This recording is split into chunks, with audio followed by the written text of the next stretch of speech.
23번째의 가치인 번영이라고 하는 가치의 첫 번째 시간으로 하나님은 신앙의 양보다 질을 보신다. 하나님은 신앙의 양보다 질을 보신다라는 말씀 제목으로 하나님 말씀 전하겠습니다. 아마 오늘 주제가 여러분들이 가장 관심을 갖고 또 여러분들이 가장 정말 좋아할 만한 그런 주제가 아닐까, 그런 가치가 아닐까 생각이 됩니다. 번영이라고 하는 이 말의 사전적 의미는 번성하고 발전하여 영화롭게 됨이라는 그런 뜻입니다. 여러분, 우리가 예수 믿고 번성하고 발전하고 성공하고 출세하고 부자되고 별로 우린 거룩해가지고 우리 교회는 굉장히 거룩한 교회라 성공하고 돈 버는 걸 별로 관심 없죠. 은혜 충만히 받고 성령 충만하면 좋죠. 할렐루야. 그런데 은혜 충만히 받고 성령 충만 받으면 하나님이 여러분들에게 번영의 축복을 주실 줄로 믿습니다. 번영이란 우리의 삶이 번성하는 거, 자꾸 늘어나는 거예요. 그리고 여러분이 하는 것들이 점점 성장하고 발전되어지고 성공해서 여러분들이 영화롭게 되는 것이 바로 번영입니다. 이 번영의 복이 여러분 모두와 함께 할 수 있기를 주 이름으로 축복합니다. 자, 그러면 오늘 우리는 어떻게 하면 이 번영의 복을 받을 수 있을까? 자, 잠깐 우리 이 본문의 배경을 말씀드리면 그래요. 이스라엘의 초대 왕이었던 사울이 세상을 떠나고 다윗이 왕이 되었죠. 그래서 이 왕이 되었을 때 처음에 한 7년 반은 남유다의 왕으로만, 반쪽짜리 왕으로만 인정을 받아요. 그래서 헤브론이라는 곳에 이제 수도를 두고 지내다가 7년 반 후에 북이스라엘에 있는 장로들도 모든 사람들이 다윗을 왕으로 추대합니다. 그래서 다윗이 왕이 되고 7년 반 만에 남과 북이스라엘 통일 이스라엘의 왕이 되어지게 돼요. 그러면서 다윗이 수도를 이제 예루살렘으로 옮기는데 다윗이 수도를 옮기는 중에 그가 한 일이 무엇이냐? 아비나답의 집에 머물고 있었던 여호와의 법궤를 이제 수도 곁으로 옮기려고 했습니다.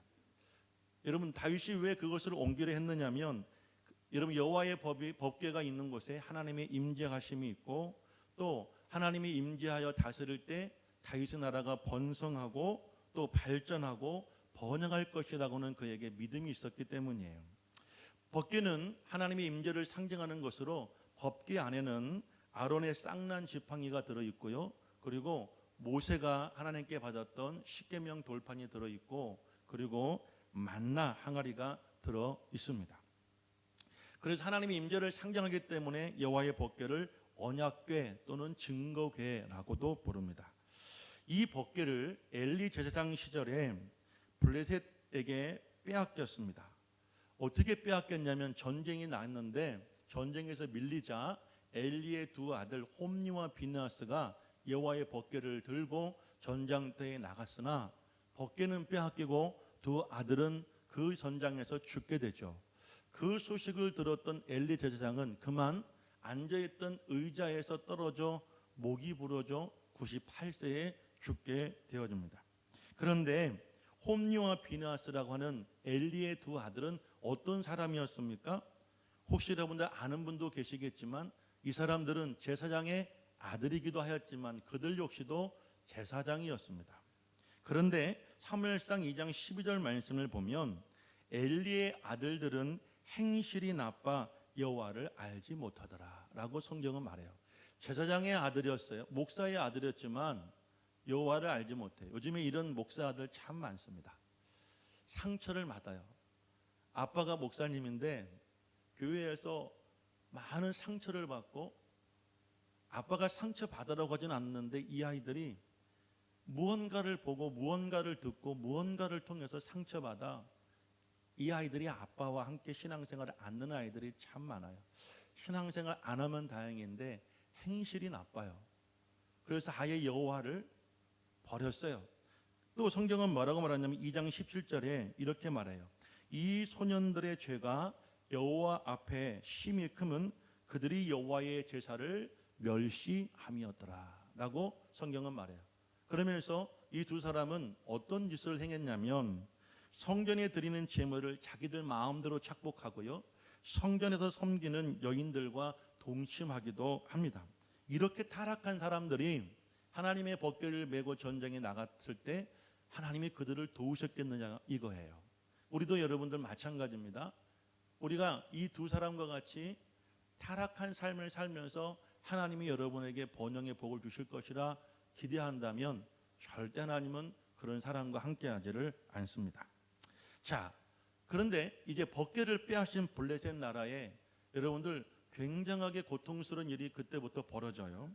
여호와의 법궤를 신들의 도시였던 아스돗이라고 하는 도시로 옮기고 다곤 신전 앞에 함께 두었어요. 마주보게. 다음 날 가보니까 다곤 신이 자신들의 신이 여호와의 법궤 앞에 고꾸러져 있는 거예요. 다시 그것을 일세워 놓고 이제 제사장들이 돌아갔죠. 그리고 그 다음 날 아침 일찍 또 들어가 봤더니 이번에도 다곤 신상이 엎드러져 있는데 목과 팔이 부러져 있고 몸뚱이만 그 앞에 놓여져 있었어요. 이것은 큰 재앙이 올 것이라고는 불길한 예감이었죠. 그런데 이 예감은 틀림이 없었습니다. 그때부터 그 지역에 재난이 오기 시작했는데 우리가 겪었던 코로나 바이러스처럼 독종이 퍼져서 그 지역이 망하게 되었다라고 여러분 사무엘상 5장 6절 말씀에 전하고 있어요. 그래서 이 법궤를 용사들의 도시 가드로 옮겼죠. 가드는 누구의 고향이냐면 골리앗의 고향이에요. 그래서 여러분 그 당시에 거인족들이 살고 있던 고향 이 지역이 바로 가드였는데 가드 역시도 맥없이 무너지게 됩니다. 그래서 여러분들 성읍의 작은 자와 큰 자들에게 독종이 임하여 여러분들 종기가 나고 그 지역도 역시 망하게 되었어요. 이건 5장 9절 말씀입니다. 자, 이번에는 법궤를 에글론이라는 곳으로 옮겼는데 에글론 사람들이 급하게 회의를 합니다. 야, 이 법궤가 가는 곳마다 망하게 되었으니 이제 우리도 죽게 생겼구나. 우리가 이곳에 머물기 전에 얼른 이 법궤를 본래 있던 자리로 보내자라고 그래서 여러분 7개월 만에 법궤는 다시 이스라엘 땅으로 돌아오게 돼요. 이스라엘로 돌아왔던 이 법궤는 이제 그 국경에 있는 아비나답이라고 하는 여러분 사람의 집에 이제 보관되어지게 됐는데 성경에 보면 사무엘상 7장 2절 말씀 보면 20년 동안 머물렀다라고 그래요. 근데 그때는 사울 왕이 되기 전이었거든요. 근데 지금은 어떤 시간이 언제냐면 사울이 왕이 되고 죽은 다음에 다윗이 왕이 되고 그리고 다윗이 7년 반 동안 나라를 다스렸잖아요. 그러니까 적어도 여러분 한 70년 정도 지난 후에 일어난 일이에요. 자, 아비나답의 집에서 이 법궤가 70년 동안 머물러 있었어요. 다시 말하면 아비나답이 70년간 이 법궤를 모시고 살았던 것이죠. 사울의 시대가 끝나고 이제 다윗이 왕이 되고 다윗의 시대가 왔죠. 그래서 다윗이 수도를 예루살렘으로 옮기는 중에 이제 법궤도 역시 예루살렘으로 모셔오려 했던 거예요. 자, 다윗이 하나님의 법궤를 예루살렘으로 옮겨온 이후부터 이스라엘 나라는 태평성대하게 되어집니다. 하나님이 그 나라에 큰 복을 줘요.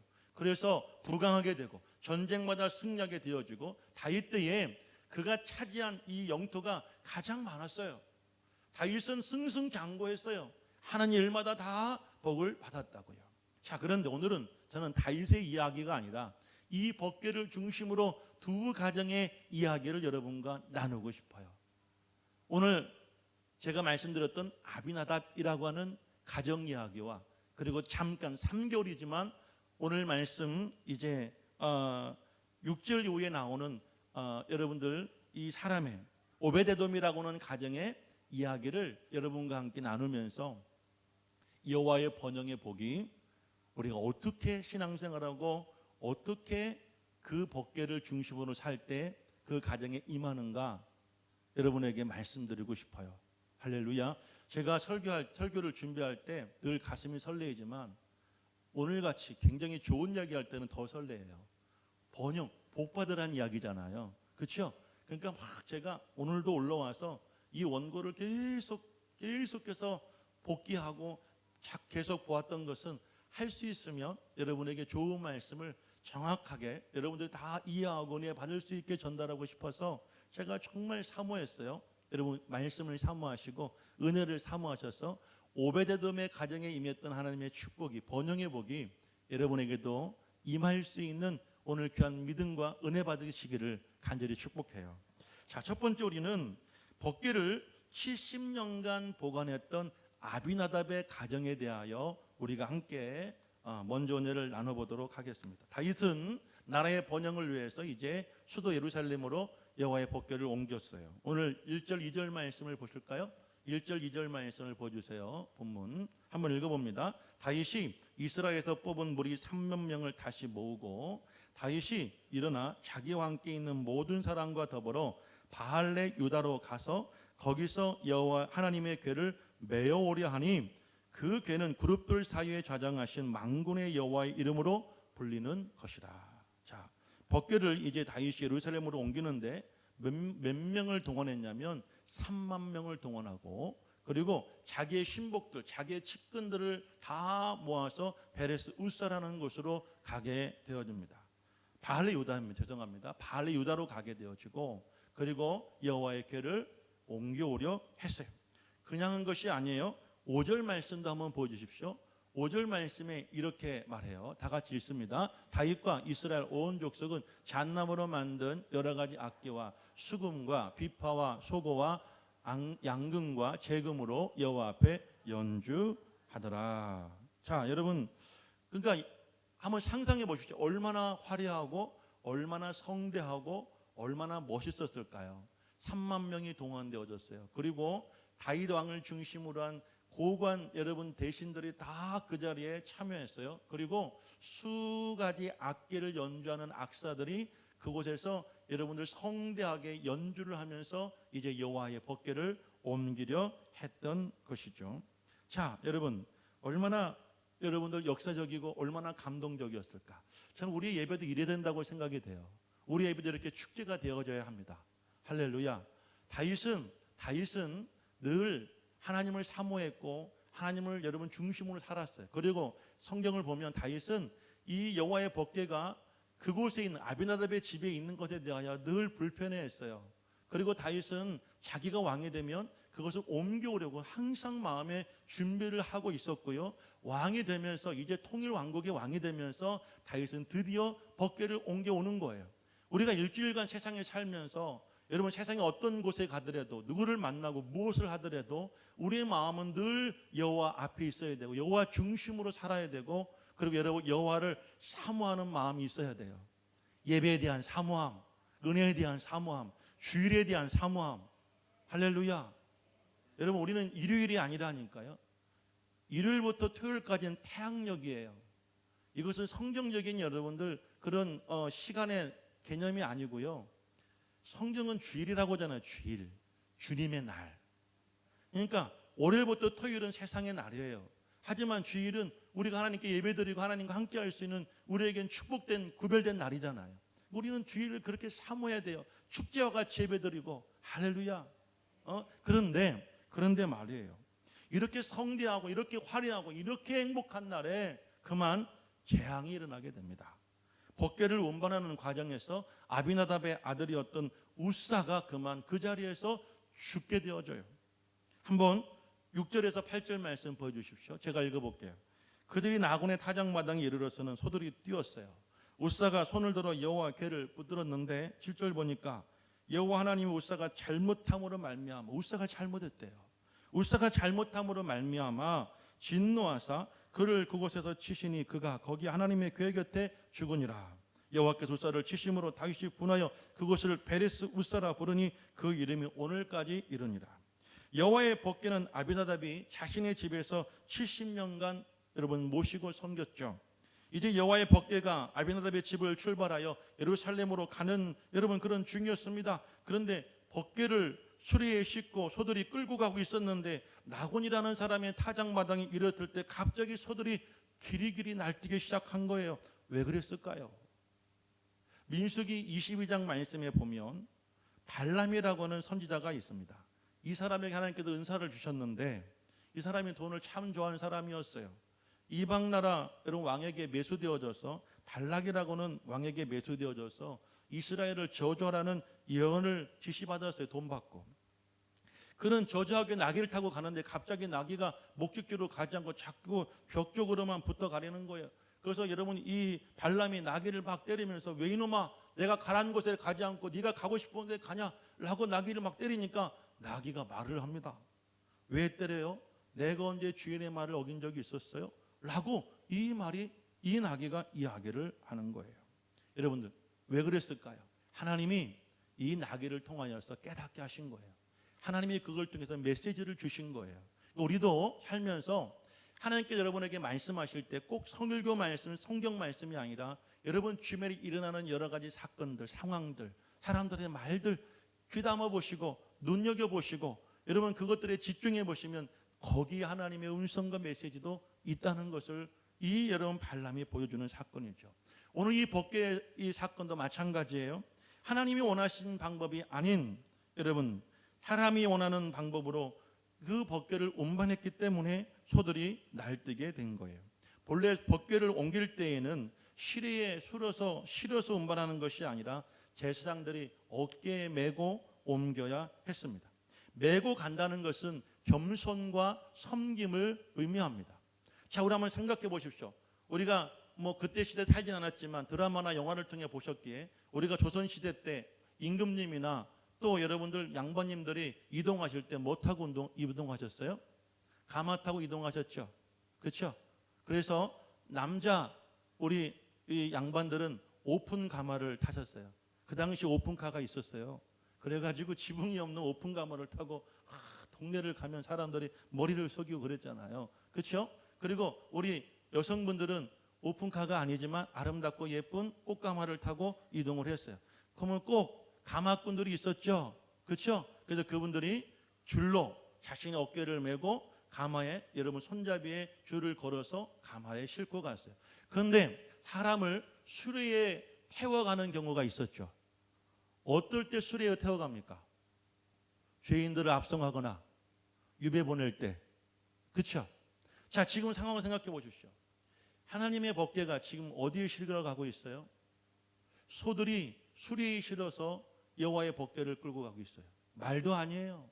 소가 여러분들 수레에 끌고 가고 있어요. 여러분 이건 뭘 말하는 거예요?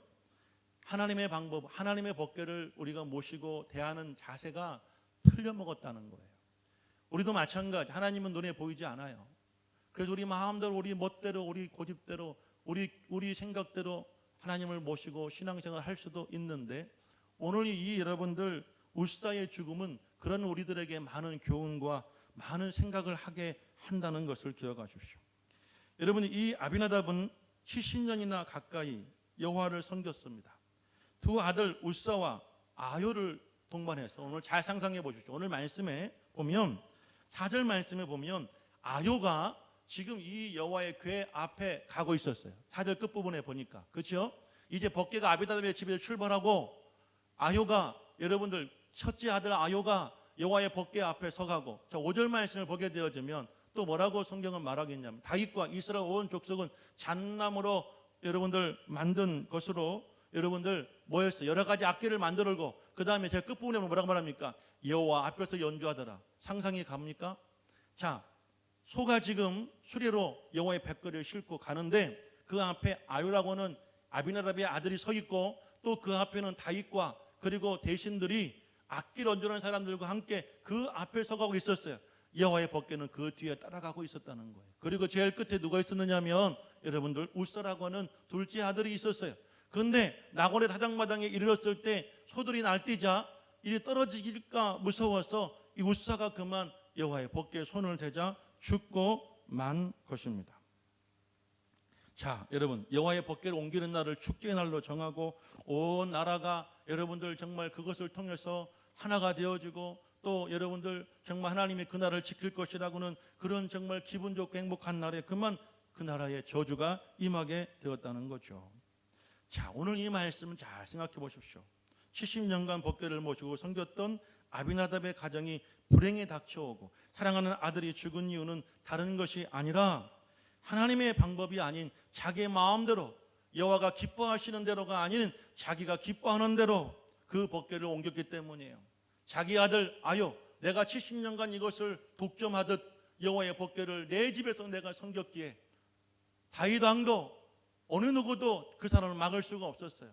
자기의 첫째 아들 아효를 여호와의 법궤 앞에 세우고, 여호와의 법궤도 제사장들을 불러서 그들의 어깨에 메어간 것이 아니라 새 수레, 성경을 보면 새 수레를 만들었어요. 여러분, 화려하게, 남들이 보기에 정말 멋있고 화려하게 그렇게 수레를 만들어서 그 위에 법궤를 올려놓고 다윗 왕과 그리고 여러분 대신들은 그 앞에 서서 여호와의 법궤를 끌고 가고 있었다는 거예요. 여호와의 법궤를 따라가는 것이 아니라, 출애굽기 말씀을 보게 되어지면 이제 이스라엘 백성들이 광야를 갈 때 하나님이 그들에게 이제 성막을 짓게 하고, 그리고 법궤를 중심으로 하여 그들이 행진하는 그런, 여러분, 그 그림을 그려주시는데 늘 법궤가 앞에 있었어요. 늘 법궤가 앞에 있었고, 이스라엘 12지파는 법궤를 중심으로 항상 진을 치고 그 법궤 앞에 그들은 항상 마주보고 있었어요. 여러분, 12지파들이 법궤를 중심으로 동그랗게 각자 여러분 진을 치고 있었는데 그들의 앞에는 항상 법궤가 있었단 말이에요. 뒤가 아니라 앞이라고요. 그런데 지금 여호와의 법궤는 어디에 있었어요? 그들의 뒤에 있고, 그들은 어디에 있어요? 여호와 법궤 앞에 있단 말이에요. 하나님이 그걸 기뻐하셨겠느냐? 이겁니다. 그러므로 우리가 신앙생활하며 예배 드릴 때 꼭 기억하십시오. 여러분들이 정말 번영하고 싶습니까? 여호와의 복을 받고 싶습니까? 그렇다면 여호와의 말씀대로 신앙생활 하셔야 됩니다. 여호와가 기뻐하시는 대로 여호와의 뜻대로 우리는 신앙생활 하셔야 하는 거예요. 내가 바쁘니까, 내가 일정이 있고, 내가 시간이 있고 할 일이 있으니까, 내가 기분이 오늘은 예배 갈 기분이 아니고, 내가 이 일을 안 하고 싶으니까, 기준이, 여러분이 기준이 되면 안 되는 거예요. 여호와 앞에 기준을 두셔야. 할렐루야. 그리고 무엇보다도 여러분들이 여호와 하나님 앞에 서면 안 됩니다. 하나님 뒤에 서야죠. 여호와를 따라가야죠. 여호와를 바라보아야죠. 여호와가 인도하시는 대로, 하나님이 이스라엘 백성들에게 구름기둥과 불기둥을 주신 이유가 무엇이에요? 그들 앞에 서서 낮에는 구름기둥으로 밤에는 불기둥으로 그들을 지켜도 주셨지만, 그들이 가고 서야 할 때를 정하시고 가야 할 방향을 정하시고 그들이 그 구름기둥과 불기둥이 인도하는 대로 이스라엘 백성들이 인도함 받았기에 그들은 시간은 걸렸지만 가나안 땅에 갈 수 있었잖아요. 우리는 여호와를 우리 앞에 두고 여호와께서 인도하시는 대로, 명령하시는 대로, 역사하시는 대로 순종하고 따라가는 것이 신앙생활이죠. 권사님들 피곤하시죠? 복 받을 원하신다면, 번영의 복을 원하신다면 오늘은 눈을 크게 뜨시고 마음의 문을 크게 여시고 귀를 여시고 은혜 받으시기를 간절히 부탁드려요. 사랑하는 우리 권사님들, 예배 시간도 일찍 오시고 찬양도 같이 하시고. 제가 오늘 시험 들 뻔했어. 찬양 시작하는데 가운데 줄 몇 분만 앉아 계시는, 야, 큰일 났다 오늘. 어떡하나. 그런데 제가 은혜 충만히 받고 눈을 떠보니까 짠 하고 이렇게 다 앉아 계시네. 그 사이에 오신 거예요. 그 사이에 이왕이면 찬양 50분, 55분경에 시작하니까 한 5분만 일찍 와서 미리 자리 잡고 준비하시고 잠깐 바람도 좀 쏘이시고 찬양 시작하면 얼른 들어와서 같이 찬양하시면 얼마나 은혜가 되겠어요. 남들 찬양하고 남들 예배할 때 늦게 와가지고 또 그때는 불 꺼 있잖아. 마지막 찬양할 때는 불을 꺼놓으니까 어디가 앉아야 될지 분간도 안 되고 헤매지 마시고 일찍 와서 자리 잡고. 할렐루야. 그리고 우리가 점심 먹고 알티바이블 하기 전에 찬양하잖아요. 왜 안 해요?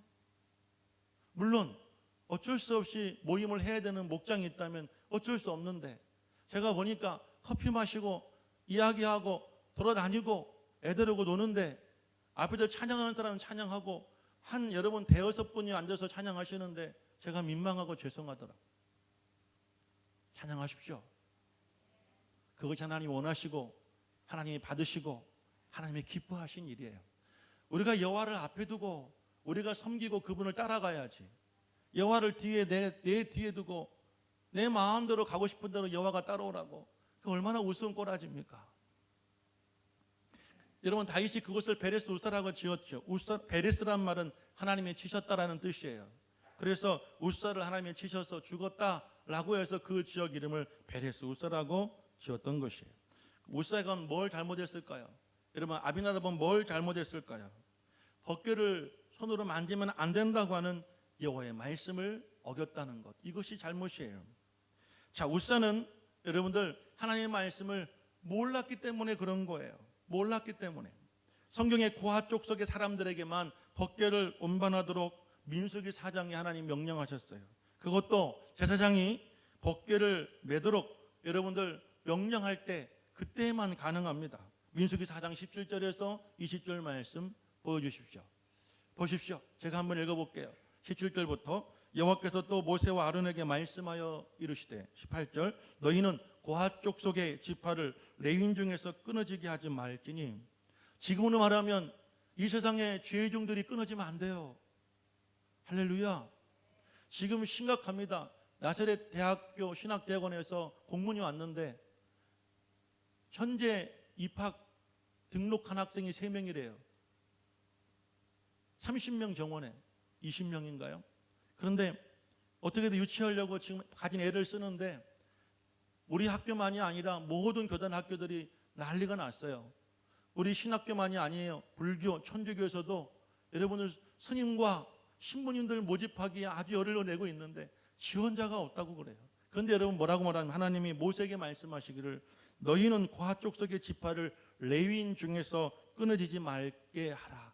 다시 말하면 우리 믿는 자들 가운데에서 사명받고 죄를 하겠다는 사람들이 끊임없이 나오게 하라. 아멘. 더 깊이 말하면 여러분들 자녀들 가운데에 싹서가 좋으면 신학교 보내고 목회자의 길을 가게 하라. 싫죠? 자, 그들이 지성물에 접근할 때 그들의 생명을 보존하고 죽지 않게 하기 위하여 이같이 하라. 아론과 그의 아들들이 들어가서 각 사람에게 그가 할 일과 그가 맬 것을 지휘하게 하라. 고핫 자손이 메고 아론과 그의 후손 제사장들이 들어가서 그것을 지휘하고 그것을 여러분 지도하게 하라. 그들은 잠시라도 들어가서 성소를 보지 말라. 그들이 죽으리라 라고 하나님이 말씀하셨어요. 법궤를 어깨에 맨다는 것 아까도 말씀드렸지만 하나님을 높이고 섬기는 그런 자세를 말합니다. 법궤를 옮기는 일도 아무에게 허락하지 않으셨죠. 제사장과 그리고 그의 여러분 제사장 아론과 그의 여러분들 아들들을 통하여 지휘하게 하고 레위 지파 중 고핫 족속에게만 허락하신 일이에요. 그래서 법궤를 옮길 때에는 여러분 그 법궤에 연결되어 있는 손잡이를 잡고 가는 것이 아니라 역시 어깨에 끈을 메어서 그것을 손잡이에 걸고 여러분 그리고 어깨를 이용해서 들고 가게 그렇게 하나님이 명령하셨어요. 오늘 말씀 보면 새 수레를 동원해서 여러분 법궤를 옮겼다고 그러는데 새 수레가 아니라 황금 수레, 뭘 만들어서 뭘 동원해서 만들었다 할지라도 여러분 하나님은 그걸 받지 않으신다는 것이죠. 그래서 여러분들 다윗도 오늘 이 말씀 보면 다윗이 참 저는 이해가 안 가요. 처음 오늘 2절 말씀에 보면 다윗이 이제 이 일을 계획하고 준비하면서 이렇게 말하죠. 자, 두 번째 줄 보십시오. 모든 사람과 더불어 바알리 유다로 가서 거기서 여호와의 궤를 어떻게 하려고요? 여호와 궤를 메어 오려고 했다고 그랬어요. 다윗은 알고 있었죠. 여호와의 궤를 메고 옮겨야 되는 것을 알고 있었어. 근데 지금 오늘 이 말씀 그 다음 상황을 보면 여러분들 아효가 앞에 서고 다윗이 앞에 서고 악단이 또 그 앞에 서고 여러분 이 여호와의 법궤는 어떻게 옮겨지는지 관심 없어요. 오직 다윗은 어디에만 관심이 있어요? 나. 오늘 이 일이 정치적으로 나에게 굉장한 여러분들 사람들에게 이익을 얻고 내가 뭔가 힘을 얻기 위해서 나를 지금 앞에 세우고 있잖아요. 그러니까 다윗은 처음에는 어깨에 메어 오라고 했지만 지금 이 법궤가 이 소와 술에 의해서 옮겨지는 것에 대해서 전혀 조금도 다윗은 의심하거나 그거에 대해서 지적하지 않았어요. 그리고 오직 사람들이 자기만 바라보기를 바랬다는 것이에요. 가슴 아픈 일이죠. 왜 우리가 오랜 세월 예수를 믿는데 오늘 아비나답은 70년간이나 여러분 여호와의 법궤를 모시고 보관했는데 왜 그의 아들 우사가 그만 여러분 이 역사적인 자리에서 죽고 말았느냐 이거예요. 마찬가지로 우리는 왜 예수를 이렇게 오래 믿고 신앙생활을 했는데 왜 우리는 번영은커녕 우리가 잘 안 되는지 그 이유는 정확하게 성경은 말하고 있어요. 하나님이 원하시는 방법이 아니라 하나님이 원하지 않는 방법으로 내가 예수를 믿기 때문이에요. 아멘. 기억하십시오. 하나님이 원하시는 대로 예수를 믿어야 하나님이 복을 주시고 하나님이 여러분을 번성하게 하시죠. 또 한 가지는 뭐냐면 여러분들이 하나님 앞에 서려고 하지 않았습니까? 하나님의 영광을 내가 다 갈아타려 하지 않았어요? 하나님이 하신 일에 대해서 물론 하나님은 여러분을 통해 쓰신 적도 있어요. 여러분의 열심, 여러분의 땀, 여러분의 물질, 여러분의 기도를 사용하셨어요. 그러면 우리 하나님께 영광을 돌리면 하나님께 복을 받을 텐데, 내가 어느 자리에서 내가 했다고, 내가 헌금했다고, 내가 헌신했다고, 내가 일했다고, 그러면 그 상황이 어떤 상황이냐면, 오늘 마치 아비나답이 자기 아들 아요를 여호와의 법궤 앞에 세우고 다윗 왕은 그 더 앞에 서서 자신들이 고용한, 여러분 다윗이 고용한 악단을 뒤에 세우고 여러분들 정말 장렬한 대관식을 여는 것처럼 말입니다. 나를 앞세우는 것 하나님이 기뻐하시겠습니까? 번영의 복을 원하신다면 하나님 원하시는 대로 신앙생활 하시고, 내가 아니라 하나님을 앞세우십시오. 그럼 하나님은 반드시 여러분에게 번영의 복을 주실 줄로 믿으시기를 주의 이름으로 축복합니다. 또한 여러분, 우사의 가문은, 아비나답의 가문은 70년 동안 법궤를 오셨으나 그것을 자신의 사유화시켰어요. 여러분, 이 뭘 보고 사유화시켰다고 말하냐면, 이 우사가 이 법궤가 흔들려 떨어지려 하자 그것을 손에 대었다고 그랬잖아요. 그것을 여러분들 이렇게 떨어지지 않도록 손을 대어서 그를 옮겼다고 그랬어요. 자, 근데 성경을 보면 여러분들, 이 우사가 이 법궤를 붙들었다라는 말을 히브리 단어로 해석하면 이것이 소유의 개념입니다. 소유의, 뭐를 의미냐면 내 거예요. 내 거란 말이에요. 어쩌면 이 우사는 태어날 때부터 자기 집에 법궤가 있었어. 지금으로 말하면 우리 아들, 우리 딸들은 태어날 때부터 우리 아빠가, 엄마가 목사였어. 그러니까 신앙생활, 교회생활 지 마음대로 해도 돼. 뭐든지 프리패스. 성도님들 가운데 우리 성도들은 다 착하니까 아마 그렇겠죠. 우리 목사 아들들이, 딸들이 뭘 하더라도 마음대로 내버려 두는 경우도 있겠죠. 그럼 이 아이들이 얼마나 버리장머리 없이 컸겠어요. 우사가 그랬던 거예요. 여호와의 법, 여호와의 말씀은 뒤로 하고 법궤가 떨어지자 내가 평소에 만지고 내가 보던 것을 떨어지니까 손을 대버린 거예요. 우리는 여러분, 내가 그리스도 안에서 내가 정해놓은 길을 가는 것이 아니라 그리스도께서 나를 통해 이루시고자 하시는 그 길을 우리는 가야 되는 것이 신앙생활이에요. 우리 한번 빌립보서 3장 10절에서 12절 말씀 한번 보십시오. 바울은 이렇게 고백했어요. 내가 그리스도와 그 부활의 권능과 그 고난의 참여함을 알고자 하여 그의 죽으심을 본받아. 11절. 어떻게 해서든지 죽은 자 가운데 부활에 이르려 하노니. 바울의 인생의 여러분들 목표는 뭐냐면 죽은 자 가운데 부활에 이르려 하는 거예요. 그렇죠?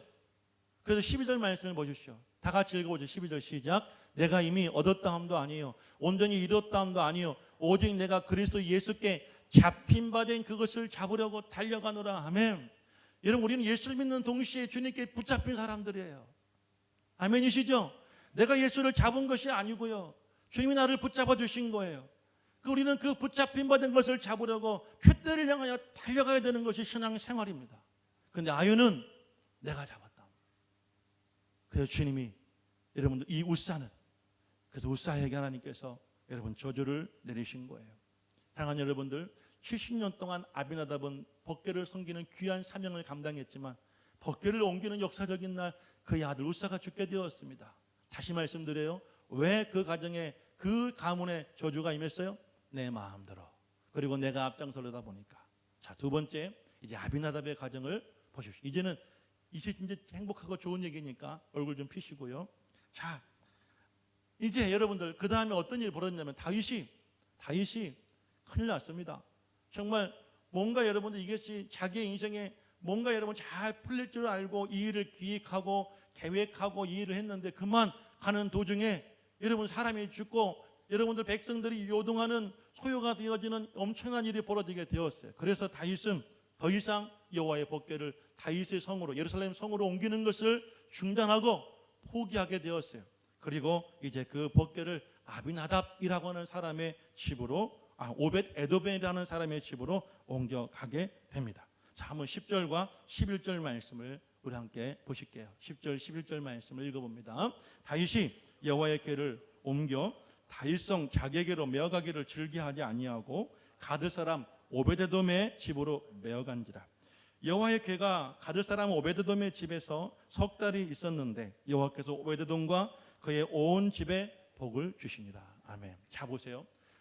아비나답은 70년 동안 모셨다가 옮기는 날 아들이 죽었는데, 어쩌면 이 오베데돔은 계획되어지고 원했던 일은 아니지만 그에게 그 복계, 자기 집에 복계가 머물게 되어지는 어떤 저항할 수 없는 그런 상황 속에서 자기가 그것을 받아들이게 되었는데, 여러분들 3개월 만에 하나님께서 그 가정에 엄청나게 축복을 주셨다는 거예요.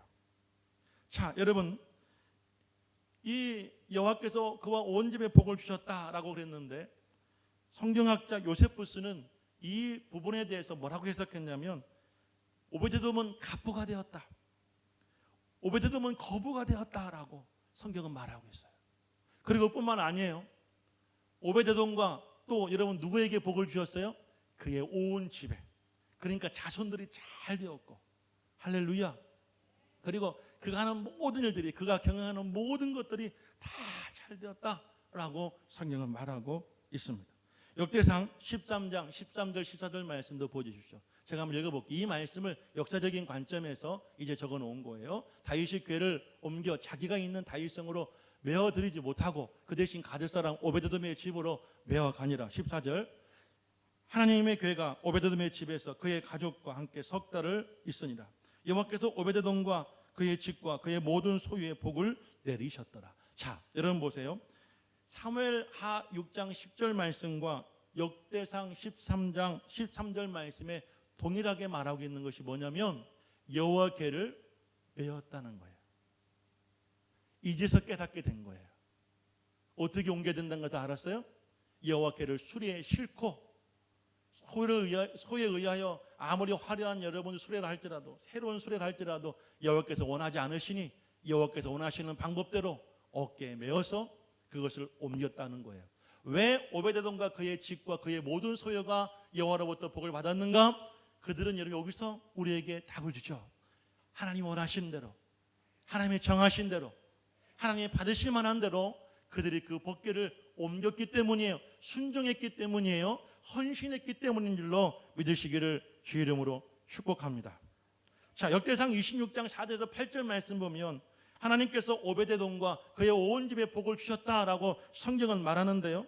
자, 여러분들, 그 말씀 속에는 뭐라고 설명하고 있냐면, 오벳에돔의 후손 중에 62명이 성전의 문과 곳간을 지키는 직무를 감당했다. 그리고 성경에는 그의 후손들과 그의 가문에 대해서 가문을 다스리는 자, 큰 용사라고 말을 하고 있고요. 마지막 8절 말씀 보여주십시오. 26장 8절 말씀에 이렇게 말하고 있어요. 이는 다 오벳에돔의 자손이라. 그들과 그의 아들들과 그 형제들은 다 뭐라고 말해요? 다 능력이 있어.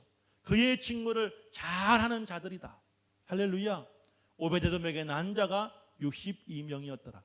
오베데돔에게 난 자가 62명이었다는 말은 뭐냐면 대가 끊이지 않았다는 거예요. 이게 성경적인 축복입니다. 사울이 죽자, 여러분, 사울이 그의 아들과 함께 죽었죠. 그렇죠? 할렐루야. 사울이 죽으며 그의 집안이 몰락하게 되었죠. 그런데 보십시오. 오베데돔은 그의 자녀에게가, 그로부터 난 자가 60명이었다는 것은 그 자녀와 자손들이 대가 끊이지 않고 계속해서 번성했다는 거예요. 번영했다는 것을 말하고 있는 것입니다.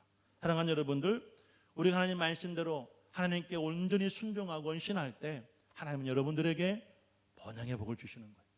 내가 복을 구하고 내가 복 받으려고 노력하지 않아도 우리가 하나님 말씀대로 살고 하나님이 원하시는 대로 살고 하나님께 여러분 우리 하나님 높여드리고 하나님을 경배하며 경외할 때 하나님은 여러분들에게도 그와 합당한 복을 주시는 거예요. 또 한 가지 중요한 것, 또 한 가지가 무엇이냐면, 오벳에돔은 여러분들, 내가 손해를 보고 혹시라도 나의 가정에 저주가 임할지 모른다 할지라도 여호와의 복궤가 자기 집에 들어오는 것을 받아들였죠. 이건 뭘 말하는 걸까요?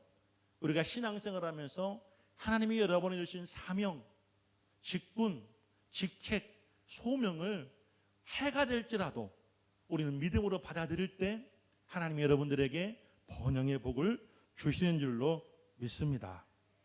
자, 여러분들, 이 사람은 레위 지파였고 고핫 자손이었고 고랄의 후손이었기 때문이 아니에요. 다윗 왕의 주변을 살펴보니까 이제 성경학자들을 통해서 알아보았고 자기의 지식을 통해서 보았을 때 이 복궤를 옮길 수 있는 사람은 이제 고아 자손만이 옮길 수 있다는 그 정보를 알고 그 주변에 찾았을 때 이 오벳 에돔이라는 사람을 찾았겠죠. 그것과 가까운 사람 중에.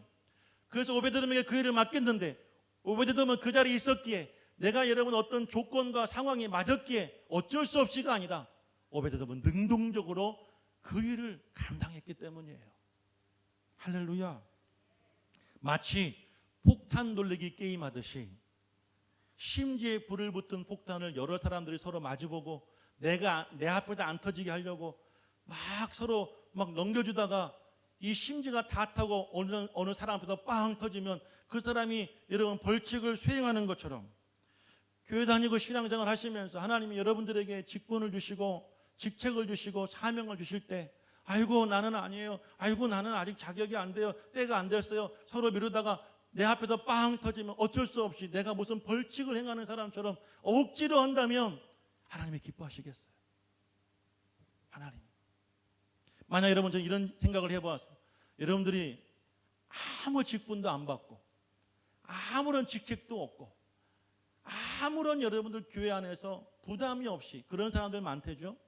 대형교회 가는 이유가 존재감이 없이 내가 가고 싶을 때 가고 내가 하고 싶을 때 하고 내가 이 교회에 소속되어 있지만 소속감 없이 다니고 싶어서 큰 교회 가는 분들이 많대요. 그분들이 그런 교회 다니면서 내가 직분도 없고 직책도 없고 여러분 내가 감당하고 맡겨진 일도 없이 그 교회에 다닌다면 과연 그분에게 복이 있겠습니까? 지금 오베드돔은 자기에게 복귀가 온다는 것은 사명으로 받아들이는 거예요. 목숨을 건 사명이었어요. 여러분 모든 왕을 비롯한 모든 사람들이 감당할 수 없는 일들을 이 오베드돔과 그의 가정은 믿음으로 그것을 받아들이고 그것을 감당할 때 하나님이 오베드돔과 그의 가정에 복을 주신 줄로 믿으시기를 주의 이름으로 축복합니다. 그러므로 하나님이 여러분들에게 주신 사명과 직분과 직책이 있으시다면 폭탄과 같이 생각하지 마시고요. 내가 재수 없고 어쩔 수 없이 내가 받았다고 생각하지 마시고 나에겐 번영의 복을 받을 수 있는 축복과 은혜의 기회라고 여기시고 그것을 끌어안으시길 바라요. 할렐루야. 여러분 요셉은 야곱의 가정에서 폭탄과 같은 존재였어요. 형들이 요셉을 너무 미워하고 싫어하다가 죽일 수는 없고 아라비아 상인에게 팔아서 애굽의 노예가 되었죠. 그들은 영영 요셉을 보고 싶지 않았어요. 그러다가 시간이 지나고 전 세계 흉년이라고 하는 대재앙이 임해서 그들이 먹을 것을 구하러 애굽에 갔다가 그만 애굽 총리가 된 요셉을 만나게 됩니다. 형들을 앞에서 요셉이 자신의 신분, 내가 형들의 동생입니다 라고 밝히는 순간 그 형들이 자신들이 한 일이 두려워서 벌벌 떨고 있을 때 요셉은 이렇게 말을 합니다. 한번 창세기 45장 7절 8절 말씀을 보여주십시오. 요셉이 이렇게 말했어요. 이 땅에 아닙니다. 45장 7절 8절 말씀. 하나님이 와요. 하나님이 좋아요. 하나님이 붙어볼게요. 다시 보여주세요. 하나님이 큰 구원으로 당신들의 생명을 보존하고 당신들의 후손을 해상에 두시려고 나를 당신들보다 먼저 보내셨나이다. 이게 요셉이 형들에게 한 말이에요. 폭탄이 한 말이라고요. 자, 그리고 8절 말씀 보세요. 그런즉 다 같이 읽어볼게요. 시작. 그런즉 나를 이리로 보낸 이는 당신들이 아니요 하나님이시라. 하나님이 나를 바로에게 아버지로 삼으시고 그 온 집의 주로 삼으시며 애굽 온 땅의 통치자로 삼으셨나이다. 할렐루야. 당신이 나를 버리고 나를 팔아버리고 나를 미워하고 나를 폭탄처럼 여겼지만 내가 이곳에 오게 된 것은 당신들 때문에 온 것이 아니라 하나님이 보내신 것이에요. 하나님이 나를 바로를 아버지로 삼고 지금 이 자리에 설 수 있도록 하나님이 인도하셔서 당신과 당신의 가족과 당신의 자녀들을 구원하도록 나를 보내신 거예요. 할렐루야. 여러분들 사명이 나에게 폭탄일 수 있어요. 사람이 나에게 폭탄일 수 있어요. 나에게라는 모든 일들이 나에게 폭탄과 같이 여겨질 수가 있어요. 하지만 아비나답은 그것을 여러분 재앙처럼 하기 싫어서 정말 여러분 떠밀다가 억지로 그것을 여러분을 간신히 붙든 것이 아니라 은혜요, 사명이요, 축복으로 알고 그 사명을 끌어안았어요. 크게 아멘 하십시오. 그 직분을 끌어안았어요. 할렐루야. 그 직책을 끌어안았단 말이에요. 그리고 그 사람도 끌어안았단 말이에요. 하나님이 그 사람을 통하여서, 그 일을 통하여서 여러분 아비나답에게, 야곱의 가족에게 하나님께서 큰 복을 주신 줄로 믿습니다. 간증 하나 하고 마칠게요. 우리 최원정 원사님의 고향이 전주인데, 전주에 가면 삼내교회라는 교회가, 삼내라는 지역에 삼내 성결교회라는 교회가 있는데, 이 교회가 일제시대 때 지어졌는데 어떻게 지어졌는가 정말 감동적인 역사의 이야기가 있습니다. 이 교회에 문형이라는 집사님이 계시는데, 목사님과 함께 교회 건축을 열심히 하다가 그만 재정이 바닥이 나서 건축이 멈춰지게 되었대요. 그러니까 지역 사람들이 다니면서 얼마나 비난하고 얼마나 걱정을 했겠어요. 그러니까 이 문집사님, 문형일 집사님이 기도하다가 정말 하나님 앞에 이 재단을 완공을 하고 헌신하고 싶은데 나에게는 물질도 없고 방법이 없는데, 어느 날 이 문형일 집사님에게 들려오는 소문이 전주 예수병원에서 사람의 눈을 산대요. 고가를 주고 눈을 사는데, 여러분 그것이 광고가 나온 것을 이 집사님이 보셨어요. 그리고 집사님이 기도하시고 그날 병원에 가셨대요. 여러분들, 그리고 수술대에 누워서 이제 눈을 축출하기 직전에 의사가 묻습니다. 어느 쪽 눈을 뽑아드릴까요? 그랬더니 이분이 말씀하시기를, 내가 이왕 하나님께 드리는 거 바른 쪽 눈을 드려야죠. 그랬대요. 그랬더니 의사가 묻더랍니다. 아니 그게 무슨 말씀이세요? 하나님께 드린다니요? 그게 뭔 말이에요? 그러니까 이 수술하기 전에 이분들이 서로 이야기를 한 거예요. 문 집사님이, 제가 삼내 성결교회를 다니는데 건축을 하다가 멈췄어. 돈이 없어가지고 정말 기도하는 중에 하나님께 이걸 보여주셨는데, 내가 눈을 뽑아서 이 눈을 팔아야 이 교회를 완공한다는데 내가 그 일을 하려고 왔어요. 수술을 준비하던 선생님이 수술을 멈추고 여러분 원장실로 뛰어 올라갔대요. 근데 그 당시에 원장님은 미국에서 여러분들 오신 선교사님이셨대요. 미국인이었다고 그래요. 미국 선교사님께 이 사실을 고하니까 선교사님이 그 자리에서 전화를 하셨대요. 미국에 있는 성결교단 본부로. 그래가지고 그날부터 자 돌아가시고, 집사님 돌아가시고 좀만 기다려보세요. 그리고 이제 이분들이 돈을 모으기 미국의 성결교단에서 모금이 시작되어져서 그 돈을 보내주셨는데 건축하고도 남았대. 그런데 이 문영일 집사님의 은혜는 여기서 끝나지 않아. 그 집사님의 믿음을 보시고 감동을 받으신 전주 예수병원 선교사 이 원장님이 그분의 아들들을, 딸들을 불러서 다 미국으로 보내서 성결교단에서 그 아이들을 책임지고 공부시키고 가르쳐 주었대요. 그 아이들이 훌륭하게 성장했다고 합니다. 이것이 아비나답이 받은 번영의 축복이에요. 하나님은 우리가 눈을 드리라고 그럴 때 눈을 뽑아서 그걸 가지고 성전 질려주신 분이 아니에요. 하나님은 뭘 보실까요? 우리의 중심을 보시고 우리의 마음을 보시는 분이죠. 할렐루야. 여러분, 아비나답은 마음으로 하나님을 기쁘게 섬겼어요. 그의 중심이 하나님께 닿았어요. 그래서 하나님께서 그 가정에 번영의 복을 주셨습니다. 단 3개월 동안 어마어마한 축복이 그 가정에 임했어요. 여러분, 3개월만 제대로 예수 믿어도, 3개월만 제대로 여러분 사명 감당해도, 아멘. 안 하려고 그래요? 하기 싫어서 그러세요? 여러분, 우리가 더도 말고 더들 막 성경은 우리에게 시간을 제한해 주잖아요. 3개월만 한번 정말 예수님 말씀대로, 예수님의 뜻대로, 내가 예수님의 뒤에서 내가 그 사명을 주신 예수님께 감사하고, 하기 싫어서, 제가 여러분 얼굴 보면 다 알아. 내가 눈치 없는 바보 천치가 아니야. 나도 여러분 얼굴 보면 싫어서 억지로 하는 거 다 보여. 어떤 분은 좋아서 막 일하시고 헌신하시는 분이 있는가 하면, 어떤 분은 마지못해서, 제가 예전에 우리 아버지가 도살장에 끌려가는 소를 트럭으로 이동해 주시는 일을 하셨어요. 목사님 되시기 전에. 제가 우리 동네 소들을 다 봤어. 도살장에 끌려가는 소들은 하나같이 눈에 눈물이 나고 얼굴에 슬픈 기색을 띠고 가기 싫어서 어쩔 수 없이 끌려가는 그 송아지 눈을 저는 많이 보고 컸는데, 가끔 우리 성도들 눈을 보면 그때 그 송아지 눈이 생각나. 억지로 와서 하기 싫은데 가기 싫은데 끌려오다시피 와가지고 하기 싫은가 그냥 억지로 붙잡혀서. 여러분, 그러지 마시고 여러분 끌어안으세요. 피할 수 없으니 감사함으로 받아들이시고, 헌신하고 순종하면 하나님이 여러분에게 번영의 축복을 주실 줄로 믿습니다.